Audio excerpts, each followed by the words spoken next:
We're glad you decided to check out this message by Seabreeze Church and hope that you benefit from it.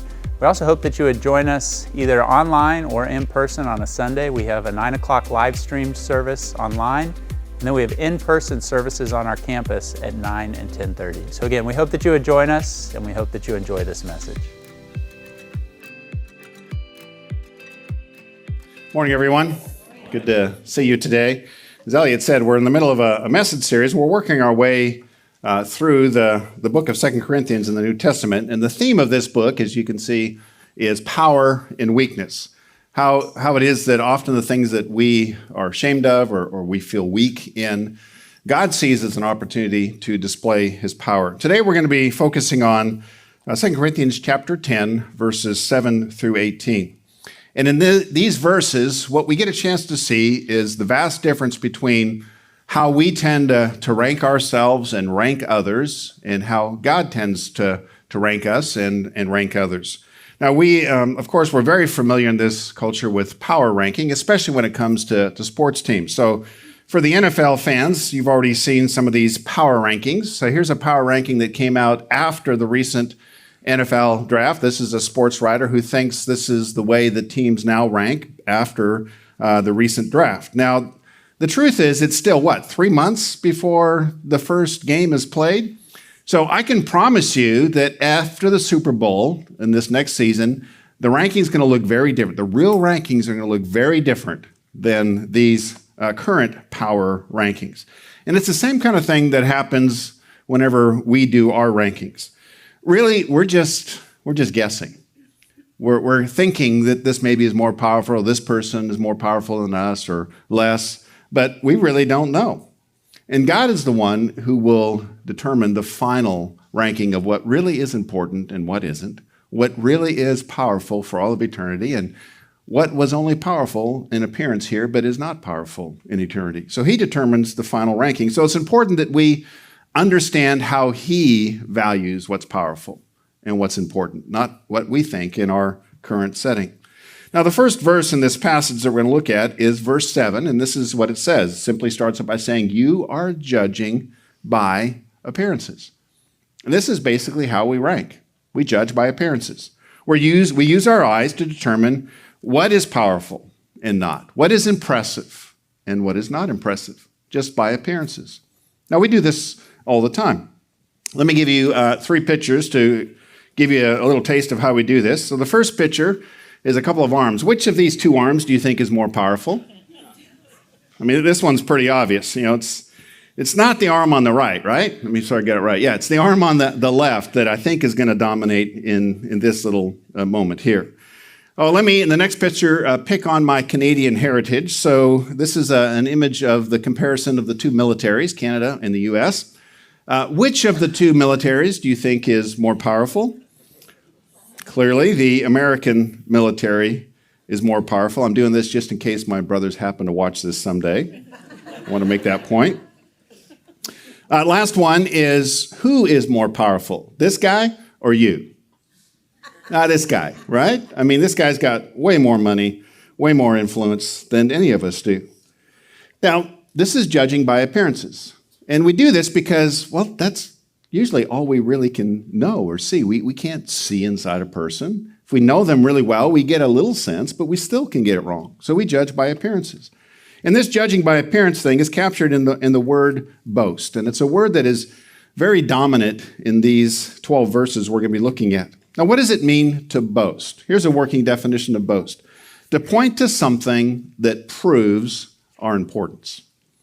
We're pointing to something that says, see, here's evidence. I am important. I am better than you. I'm worse than you because of this. Now, the word boast comes up in half of these 12 verses. I'm not going to take the time to read all 12 verses. We're going to kind of go through most of them, but I encourage you to read the entire passage on your own, maybe later today. But of the 12 verses, 6 of them has the word boast or some form of the word boast in it. So let me just read those verses. Verse 8. So even if I boast somewhat freely, the Apostle Paul says, about the authority the Lord gave us for building you up rather than tearing you down, I will not be ashamed of it. Verse 13. We, however, will not boast beyond proper limits, but we'll confine our boasting to the sphere of service God himself has assigned to us, a sphere that also includes you. Verse 14, we're not going too far in our boasting, as would be the case if we had not come to you, for we did get as far as you with the gospel of Christ. Verse 15, neither do we go beyond our limits by boasting of work done by others. Verse 16, for we do not want to boast about work already done in someone else's territory. And lastly, verse 17, let the one who boasts boast in the Lord. So you can see that the boasting is the major theme of these verses that we're going to be looking at. Now, we usually, by the time we get to be adults, we usually don't boast directly. That doesn't usually work for us, but we still boast. We drop hints about ourselves that might make us look more impressive. We angle the conversation maybe towards ourselves. We hear someone else tell a story that makes them look good, and that brings to mind a story that makes us look good. And so we follow on with that story. And so we usually are involved in various forms of boasting, of pointing to something that states our importance. Now, why do we do that? Why do we boast? Why do we feel the need to point to something else to establish our power, our importance, our value? It's because of the way we are created, the very nature of our being. We, Scripture says, are created in the image of God. Now, there's a lot of implications to that, but one of the big implications is that we can't, therefore, come up with meaning or value or importance all by ourselves, because we were not designed to be autonomous. We were not designed to be primary. We were created secondary. We are an image secondary of God who is primary. And so what that means is we have to point to someone or something else to secure our value and anchor our meaning and our importance. It was supposed to be God in whose shadow we stand, but we have all sinned, which means practically we have turned our back on God and we have walked away from him in different means. Different ways. We've all done this. And now, with the distance between us and God, we feel that distance, and that we must now point to something else big enough in order to establish our value. That's why we boast. But verse 17 points us back to our original design and says, let the one who boasts boast in the Lord. It says, get back in the shadow of God. Stand next to him. Repair that relationship through Jesus Christ, and then you're boasting in the right thing. Now, this phrase is a summary phrase that points to a well-known set of verses in the Old Testament that the readers of this would immediately know the reference to. It's referring to Jeremiah 9, verses 23 through 24, and here's what that says. This is what the Lord says, let not the wise boast of their wisdom, or the strong boast of their strength, or the rich boast of their riches. But let the one who boasts boast about this, that they have the understanding to know me, that I am the Lord, who exercises kindness and justice and righteousness on the earth. For in these I delight, declares the Lord. What he's saying is, don't boast about these other things. If there's something you're going to boast about, point to how close you are drawing to God and your understanding of how he does life, and you're walking in that. Now, this is pointing to the fact that when we boast, we tend to boast about three things: our minds, our bodies, and our stuff. Not that we have minds and bodies and stuff, but that we are smarter than someone. We are stronger than someone. We are richer than someone else. It's the ranking that establishes our sense of worth. So if we're stronger than someone else, if we're more attractive than someone else, if we have better stuff than someone else, we tend to feel better about ourselves. But if, on the other hand, we are weaker than someone, we're not as attractive as someone, we're intimidated by them, we're not as smart as them, we have less impressive stuff of them, then we struggle with feeling like we're really important and valuable and powerful. But there are two power rankings that we're going to look at this morning. There is the one that God establishes, and then there's the one that we make up and tend to govern our lives by. But it's just a made-up ranking. It won't be the ranking in the end. But we're going to look at both of these today because they're described in these verses. We're going to start with our power ranking because it's the one that we know well. We kind of do this instinctually, so this will help you understand kind of the structure of how we go about ranking ourselves and other people around us.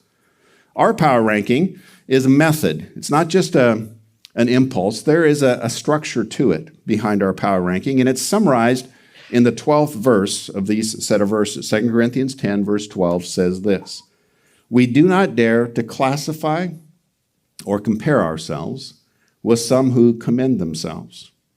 When they measure themselves by themselves and compare themselves with themselves, they are not wise." If you're looking for a verse to memorize, I highly recommend this verse.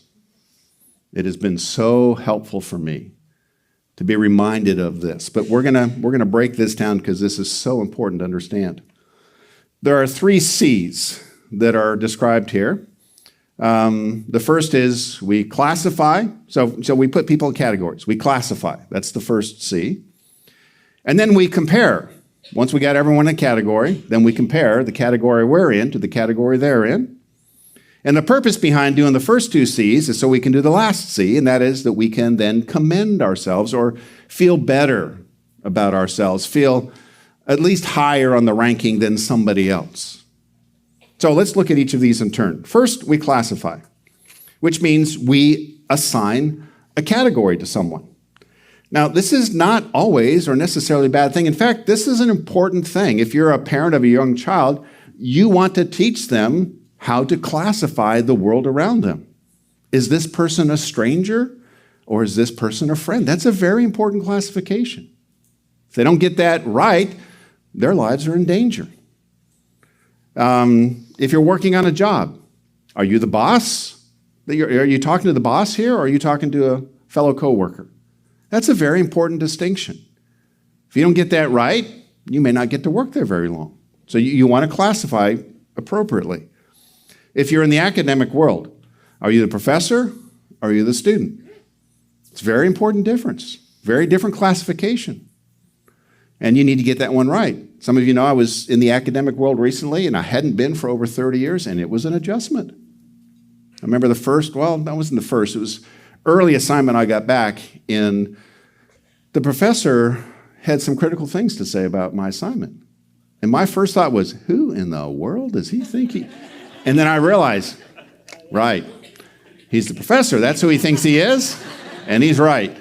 And I'm a student. I have not been in this classification for decades, and I forgot what it's like to have someone take red markers to your stuff. It was an adjustment. So we have to get classifications right. Those are just a few examples. It's an important part of dealing with reality. The problem is we tend to go beyond helpful kinds of classifications, and we move into a harmful kind of classifying, and we use it to rank our value and look down on people or look up at people. So, for example, let's say you're driving this afternoon and you come up on a car that's going slower than that car should. So what do? You pass the car. But you look, don't you? Right? Who in the world is driving this slow vehicle? And if that person happens to be older, you come up with a classification, right? What's the classification? Old driver. Now that's accurate, right? I mean, you just had a glimpse, but you're probably pretty accurate. Here's an old driver. So there's nothing wrong with that. But we don't just stop there, do we, right? We often look down on the old driver and just give them some kind of look as we drive by, like, why are you still driving? The rest of us trying to get somewhere. Right? I mean, that's what we do. So we classify, but then we move into the harmful stuff and we make a value judgment. But here's the problem with making those value judgments is whatever the classification is and the ranking you do with it, it tends to be temporary in nature. It doesn't last. For example, recently, and this is embarrassing, but recently, someone passed me. And I happened to look over, and I got the look from the other side of the exchange. They were looking at me like, why are you still driving? And I was shocked. I had no idea. And then I realized, why do they do that? Why are they breaking the speed limit? And then I realized, Oh, I'd gotten distracted and I'd slowed down. That's what old drivers do. And then I realized, oh my goodness, this is the category that I'm moving into. And all those years of looking down, I'm going to now be looking up at younger people driving by me. And this is the problem. It moves. Now, this book that we're looking at in the New Testament was written by the Apostle Paul. He had started the church in Corinth in the first century, and he'd written this letter, the letter of 2 Corinthians, to them. In his first letter, which is, as you would expect, called 1 Corinthians, that precedes this book in the New Testament, part of what he'd done in that book is he had confronted them about some of the sin that they were involved in. Now, as you would expect, you confront someone on sin, people don't always appreciate that. They get defensive. And so some had responded to this rebuke in 1 Corinthians defensively, and they'd done it by classifying Paul in a negative way. So in verse 12, or verse 10 rather, of this passage in 2 Corinthians 10, we see a glimpse of the classification that they had done with Paul. It says, "For some say," and this is the quote because this is what they were saying, word for word, "his letters are weighty and forceful, but in person he is unimpressive, and his speaking amounts to nothing." So what they're saying is, yeah, if you read Paul, it's amazing, but if you ever go listen to him speak, oh my goodness, it's embarrassing. It's unimpressive. He's boring. I mean, Paul is so boring that a guy fell asleep. He was sitting in a window that was open, fell out of the window and died. I mean, this really, you can read about this in Acts chapter 20 in the New Testament. I mean, this actually happened. I don't know if they're referring to this, but my guess is word got out. Because, not many speakers have killed someone out of sheer boredom. So this is a unique category that Paul found himself in. Now, finish the story, Paul did go downstairs and God gave him the power to raise that man to life, which should be an indication we probably ought to listen to Paul. But they left that part of the story out. They included the part, his speaking amounts to nothing. Now, why would someone do that? Why would they do that? Well, if you classify Paul as a bad speaker, guess what? You don't need to pay attention to what he says. They can dismiss what he said. So, how can you tell if your classifying is of the helpful, appropriate kind or of the harmful kind? Well, harmful classifying always adds the next two steps, the next two C's. We've already talked a little bit about it, but let's look at the next step. First we classify, then we compare. Par is the root of the word compare. Now, you know this word from golf, but basically par is the standard of measurement. So what it says is when they measure themselves by themselves, they're using each other as a standard of measurement, compare themselves with themselves, they're not wise.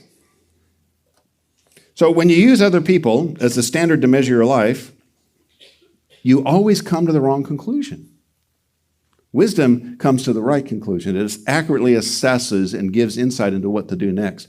Comparison will always give you the wrong conclusion about both them and you'll not be able to know what you should do next.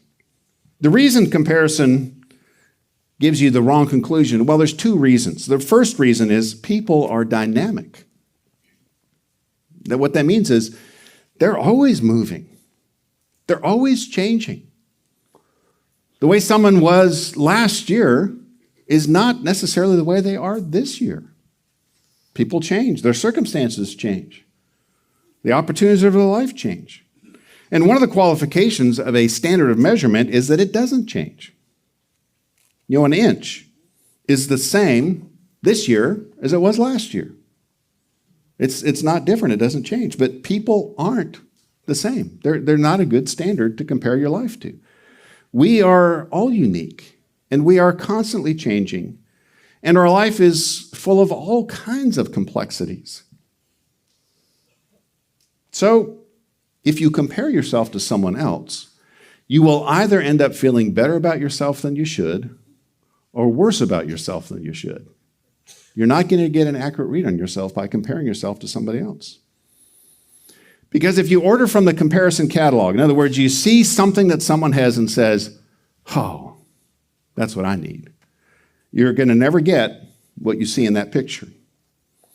In other words, you're not going to get their entire life. You may get that one thing. But every picture that you see in a person's life is just one frame in an entire movie that's moving.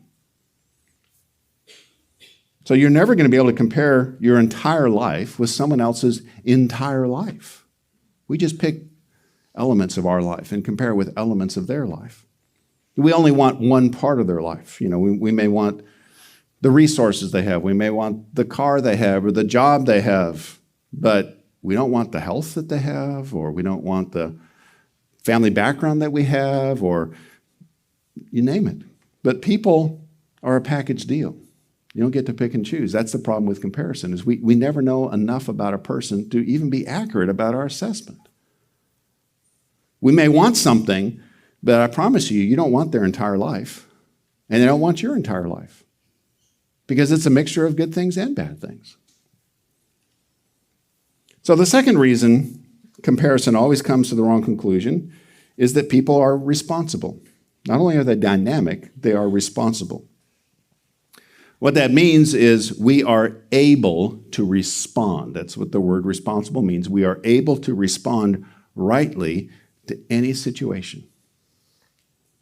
And that's what we need to focus on. Comparison doesn't focus on responsibility. It focuses on the products of life, not how people got to where they are. Comparison focuses on the circumstances of our life, not our responses to it. So here's God's design when it comes to responsibility. I would describe it this way: opportunity plus responsibility equals outcome. So we're all facing an opportunity. Now, the word opportunity may make you think, oh, how exciting an opportunity, but not all the opportunities are exciting. Many of the opportunities in life, sometimes even the biggest opportunities in life, are the hardest things in life. But it's an opportunity for you to respond, to do what is right. No matter how hard something is, no matter how great something is, we are called by God to figure out the next right thing we can do and do that. And then that drives what happens, the outcomes in life. It doesn't guarantee them, but it influences the outcomes. What we do with our opportunities will influence the outcomes. In 1963, Martin Luther King gave his famous "I Have a Dream" speech. And here's the sentence that we know well. He says, "I have a dream that my 4 little children will one day live in a nation where they will not be judged by the color of their skin, but by the content of their character." What was he demanding or calling for? He was demanding equality of opportunity. What he's saying is, just give my children the same opportunities that white children have at that time. Let them respond to the same kind of opportunities. The word in the Bible for this is justice. King knew what he was talking about. He was a Baptist pastor. He knew the Bible. He was calling for justice, and he was right in that call. But now a shift has occurred in our culture. Now the just demand for equality of opportunity has been replaced with the unjust demand for equity of outcome. Equity and equality sound like they're the same word, but they have very different meanings. Equality focuses on equal opportunities, justice. Equity only focuses, you can just circle that out, only focuses on the current situation that someone's in. Doesn't matter how they got there, that's equity.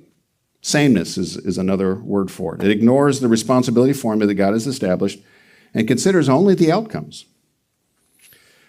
So why this shift? Well, it's because in a fallen world, in a broken world like we live in, affected and warped by sin, justice is challenging. There will be a day when God will judge and everything will be made right. But until that day, justice is hit and miss. And so what happened, and there's been writing about this, what happened is people actually got frustrated waiting for justice, waiting for equality. And so the decision was made, forget the entire formula, let's just go for outcomes.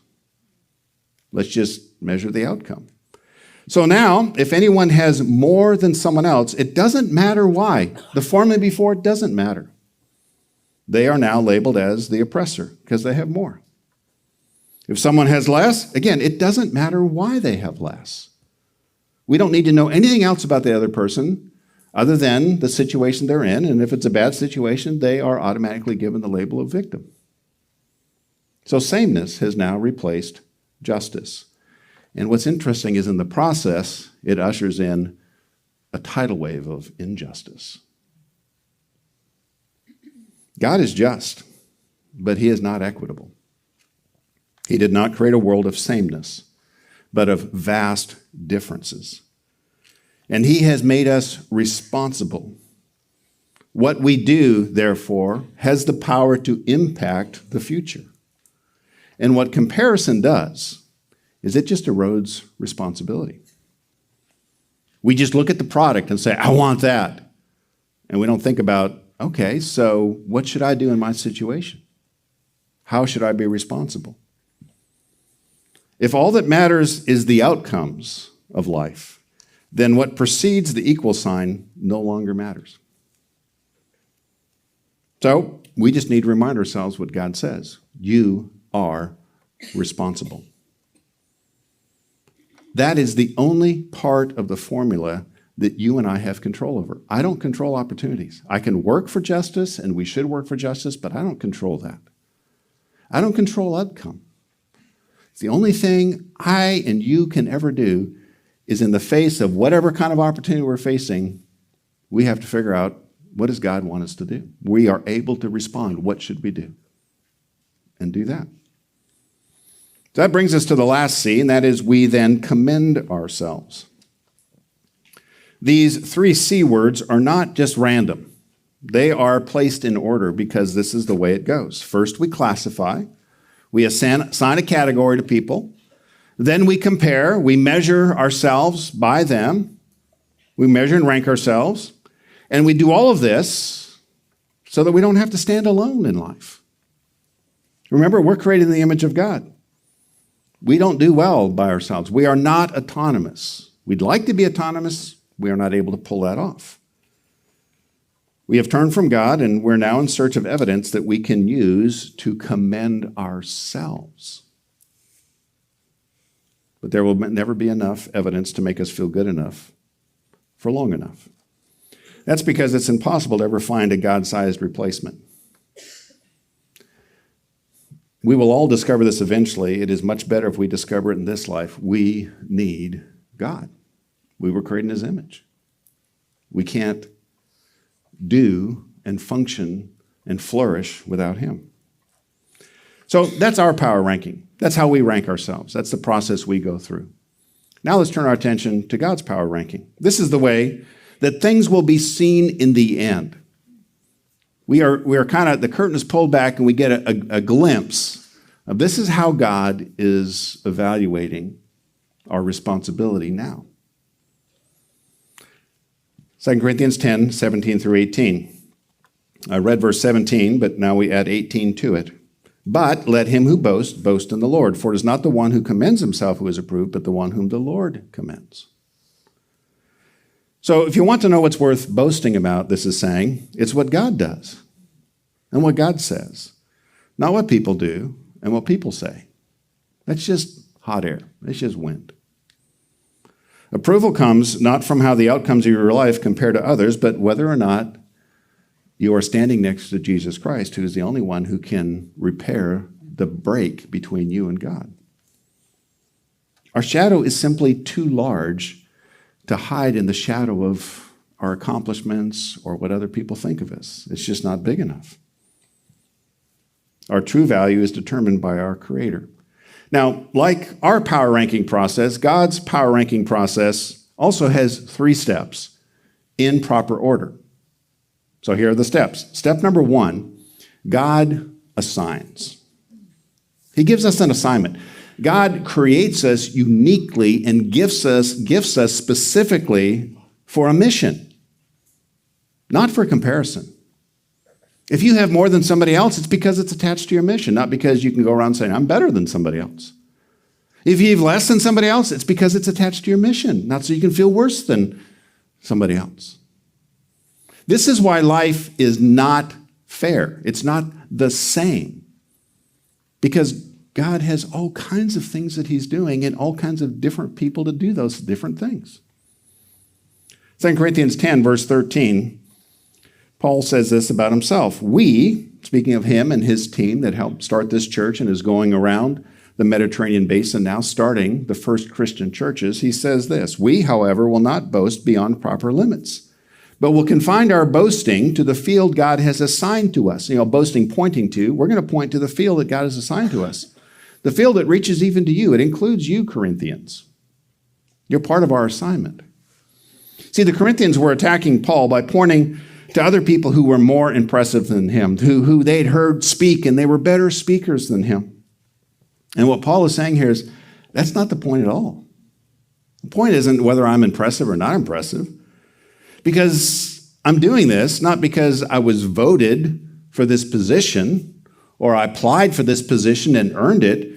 This was God's assignment to me. I was assigned to this position. You see, whenever we compare ourselves to somebody else, what we're really doing is we are comparing our assignment to their assignment. Paul says what that means is you're going beyond proper limits. You're stepping out of your boundaries. You're operating outside of your lane. You're going beyond proper limits. He says, we have been given a field to tend to. Think of your responsibility, your assignment as a field. What's true of a field? It has borders to it. There's a deed that says this is your land and that is not your land. Most fields have fences on them to remind everyone where the borders are. It has boundaries. And that's what we need to get clear on. If you're going to boast, as Paul says, in other words, if you're going to feel good about what you're doing, that's a good kind of boasting. Make sure it's by looking at how you're doing with the assignment that God has given you. Boast in that. If you decide to sit down on the field that God has given you and you look longingly at the field that God has given someone else, you know what that means? You're not working on your field. You're not doing whatever you're supposed to be doing. And if we look down on someone else because we think their assignment is lower, look at their field. That's a small chunk of land. What we do is we dishonor the God who gave them that assignment. We do not want to do that. So, if you're going to understand God's power rankings, the first thing you and I need to do is get really clear on our assignment before God. What is your assignment? Second, then, we are faithful to that assignment. God does not rank assignments. He does rank faithfulness to that assignment. That's what he ranks. 2 Corinthians 10, 15 through 16. Our hope is that as your faith continues to grow, our sphere, the size of our activity among you, will greatly expand, so that we can preach the gospel in regions beyond you. What is the Apostle Paul talking about here? He's basically saying, I'd like a promotion from God. I would love it if God would expand my assignment. That's what he's talking about. He wants God to greatly expand his field even beyond Corinth. So how's he going to go about that? By looking at someone else's assignment and wish that he had that? No, he's going to be faithful to his current assignment. Because his understanding is, and this is instruction for us, is that if he works faithfully among them, then their faith is going to grow, and his work among them and his influence among them will expand. And what will probably happen is his influence will go beyond this particular assignment. The key words are so that. It links faithfulness to a promotion from God, greater influence. You see, in God's ranking, it's the faithfulness to our assignment and the impact we have on the lives of others that is the most important. Not how it appears, not how much we have, but are we faithful with the assignment God has given us? And are we having an impact on the people within that assignment? Is it a good impact? That's what God evaluates. In our power ranking, we climb by looking more and more impressive so that more and more people might approve of us. In God's power ranking, we climb by being more and more faithful to our assignment so that God might expand our assignment, grow our influence. And that brings us to the last one. It's a commendation, but it's not, we don't commend ourselves like in our power rankings. God commends us. And when God commends you, that's all you need. No amount of human approval can even touch the edge of God's commendation. So again, verses 17 through 18. Let him who boasts, boast in the Lord. For it is not the one who commends himself who is approved, but the one whom the Lord commends. You know, a commendation from God makes us priceless. We have been created really like a work of art from God. Unique and designed for a particular assignment. So stop wishing you were a different piece of art. God does not make mistakes when he creates. He does not make copies when he creates. He only creates original pieces of art made in his image. This is why in verse 12 it says, we do not dare to classify or compare. You know, as I've studied this, I thought, why the word dare? What does it add? I mean, you could just say, hey, don't do this. Stop it. Stop classifying or comparing. But why does it say, why don't you dare classify or compare? Why? It's because it's insulting to God. He handcrafted you and me for a purpose, and now you want to be somebody else? Don't you dare. Don't you dare tell God he made a mistake. Don't you dare grumble before God. Instead, find the field that he's given you, work it, keep your head down, keep working it. And if you glance and notice the field next to you or someone passing by who's really, really impressive, do your very best to smile at what God has created in them. And then get back to work. Let's pray. Father, we know by experience what these verses are describing. We know what it's like to compare. We know how empty it is. We know how frustrating it is. We know how it produces nothing good.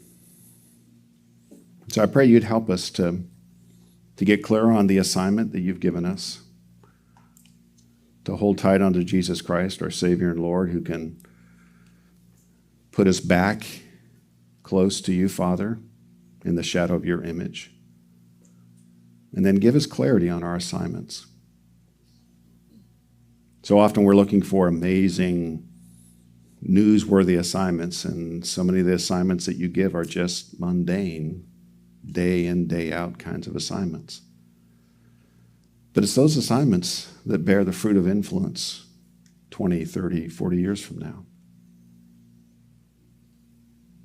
We thank you for your clear instruction on this. And we ask that you would remind us when we compare that we dare not compare.